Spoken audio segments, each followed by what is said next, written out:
Bismillahirrahmanirrahim. Assalamualaikum warahmatullahi wabarakatuh. Hari ini saya nak ceritakan ada satu ajaran yang menyeleweng daripada akidah Ahlussunnah wal Jamaah. Ajaran ini pernah menjadi satu fenomena ketika pada tahun 2016, 17 hinggalah 18, dan ajaran ini juga mendapat kritikan oleh beberapa mufti dalam setiap negeri di sekitar Malaysia. Dan perkara ini menjadi paparan akhbar, berita, apatah lagi di media sosial.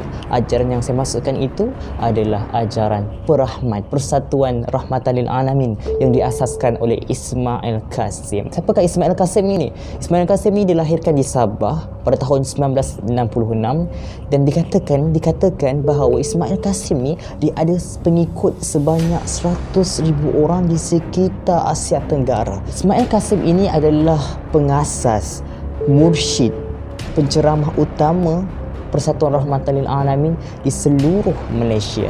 Jadi seterusnya, saya nak menceritakan bahawa ada satu ajaran yang dibawa oleh Ismail Kasim ini yang menyeleweng daripada akidah Ahlussunnah wal Jamaah dalam penyelewengan ajaran ilmu syahadah dan ilmu zikir nafas yang diasaskan oleh Ismail Kasim, pengasas Persatuan Rahmatan lil Alamin, Perahmat.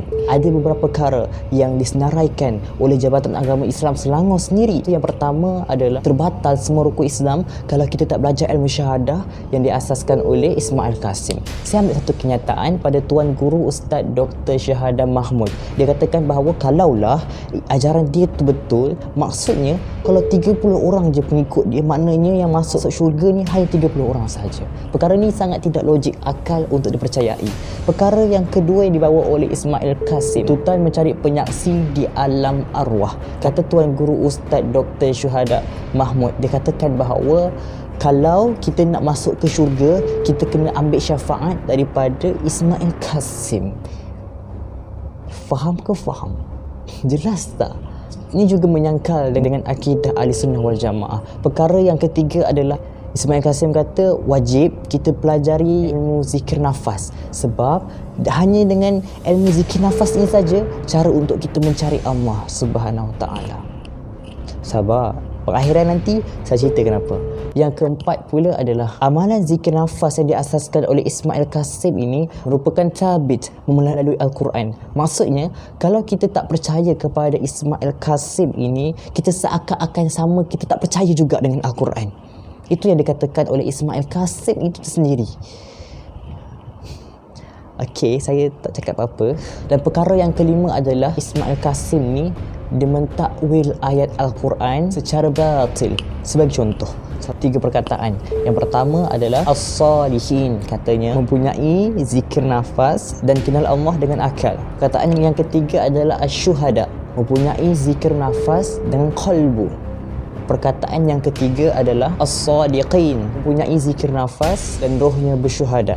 Perkara yang seterusnya adalah Ismail Kasim ni dia percaya dengan beberapa hadis palsu yang tiada sanadnya, yang tiada asasnya, yang tak ada takhrijnya, tetapi dia percaya dengan hadis ini secara bulat-bulat. Dalam ajaran Rahmatan lil Alamin ini juga dia terlampau beria-beria, orang katakan, untuk menghormati guru. Kata pengikut Rahmatan lil Alamin Perahmat yang diasaskan oleh Ismail Kasim ini juga, kalau kita nak bersalaman dengan Ismail Kasim, kita kena ada air wuduk.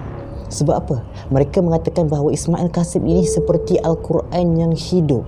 Maksudnya kita pegang Al-Quran, kita kena ada wuduk. Sama juga dengan Ismail Kasim. Kalau kita nak bersalaman dengan Ismail Kasim, kita kena ada wuduk.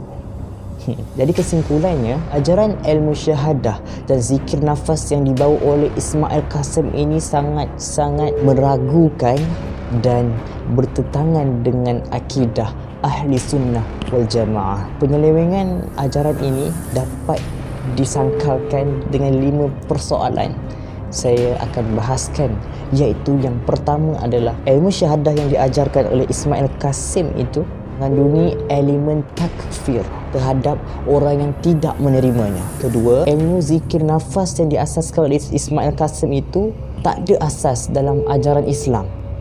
Dan yang ketiga, menyeleweng. Perkara yang diajarkan oleh Ismail Kasim ini menyelewengkan daripada manhaj ahli sunnah yang sahih dan memanipulasikan sumber ajaran Islam. Dan tokoh-tokoh ulama yang muktabar. Perkara yang terakhir adalah Ismail Kasim pernah buat satu kenyataan mengatakan bahawa sahabat Nabi ini merupakan seorang yang munafik.